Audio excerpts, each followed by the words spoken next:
We're going to go to Lisa, and she's going to catch us up on some of the stories from the terminal we may have missed and some fun ones. All right, so I want to start with the Masters, okay? Because everybody's talking about the Masters, right? It picks up again today for the next round.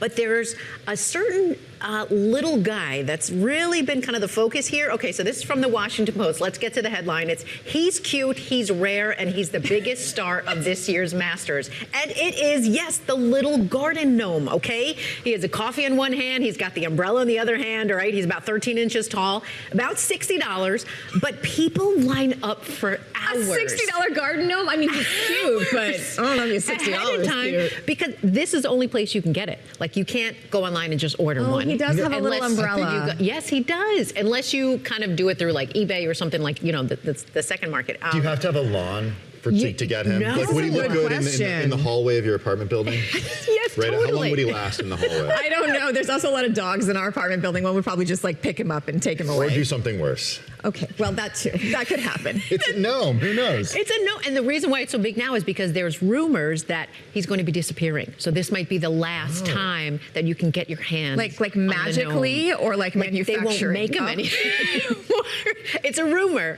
But that's because, and now people are selling them online on eBay for like $800. A package deal for like $40,000. Like, Tim, do you need a gnome? Crazy. Well, I don't need one, but Michael McKee, who covers international economics and policy for Bloomberg News, he is in Augusta right now. He could get us a gnome. And maybe he'll come back with a gnome. So, Mike, if you're watching, Mike, we need gnomes. Listening, call me. Bring the gnomes. We need a Here we go. gnome. Okay. Okay, what else you got? Okay, this next one. Okay, this one's history. This is from the New York Times. Okay, here's the headline. The high alcohol drink taking over Gen Z. All right? We are talking about this drink called Buzzballs. Okay? It is this premixed cocktail. It's in this colorful packaging. It's like in the shape of a billiard ball. That's kind of how it looks. It's founded by a former high school teacher in Texas. It's actually owned now by spirits company Sazerac. It's cheap. They're about $4 a piece. They pack a punch. Listen to this, guys. That's what that headline was. Yes. I didn't understand it. I saw it in the terminal. Guess that 15% alcohol in that tiny little ball there. I'm confused because I thought the kids, the youngs, weren't drinking anymore.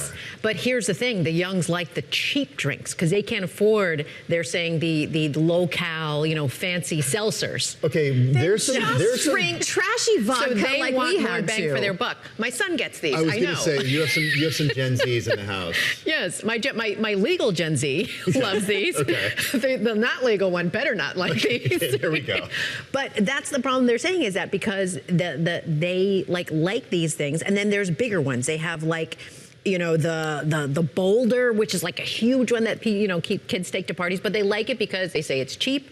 They get a quick buzz real fast, and I mean, it takes you back to like college days when it was like Mad Dog 2020. Or like now you're speaking my language. It's like fancier trash can punch. It's like portable trash can punch. Whatever just happened to Natural Light?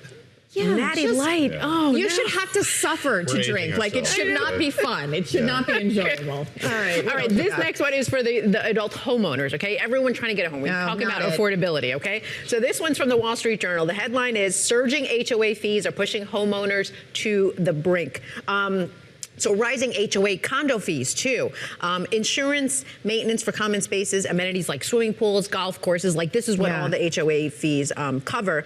But they've been getting a lot higher. Exactly how much? Okay, so the median monthly condo fee up 29% from 2019 to $420 in 2025. Some people are paying as much as $1,500 a month for HOA fees to get all the good things. That's insane because you own your house. But condo fees are also really, really high. They're like a whole other rent payment. Yeah, so I think the challenge when people think about affordability is, okay, so what's my insurance going to cost? My homeowner's insurance. What's my mortgage going to cost?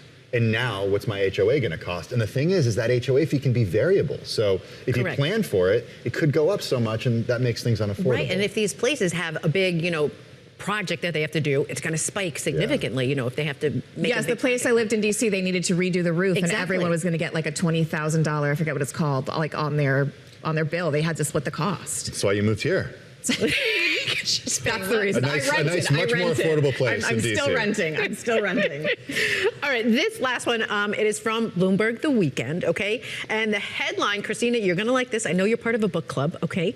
So people are paying $1,000 to read among strangers, okay? So think of it as like this traveling book club, okay? So they're gathering at, a country house, a hotel. They're working through their personal reading lists. It's U.S., big in the U.S., big in the U.K.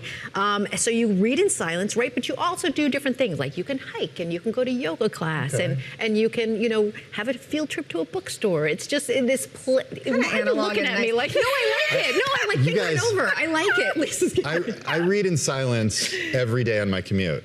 Yes. But you don't want to On the go subway. to a French country house and sit out with people With and other read? people, random that sounds people. pretty great. Doesn't that sound great? That I sounds think we great. could all use that. But $1,000, that's usually kind of the cost of some of these trips. And some of them are a little bit more. But people say, get back to socializing because so many people are on their phones nowadays. Like you said you read on the train. And a lot of people I just see are on their phone on the train. Or you have people on the train with their books, but then the phone is right there. Yeah. And it's like, and I'm guilty of it too. No page is read on the way home, just looking at the phone. There's this quote that New York has lost something magical. We can no longer see what a pretty girl is reading on the subway anymore because people don't have physical books anymore. I think they're back. I think they are back. I'll go back to the Gen Z folks who love Buzzballs. I think they're reading.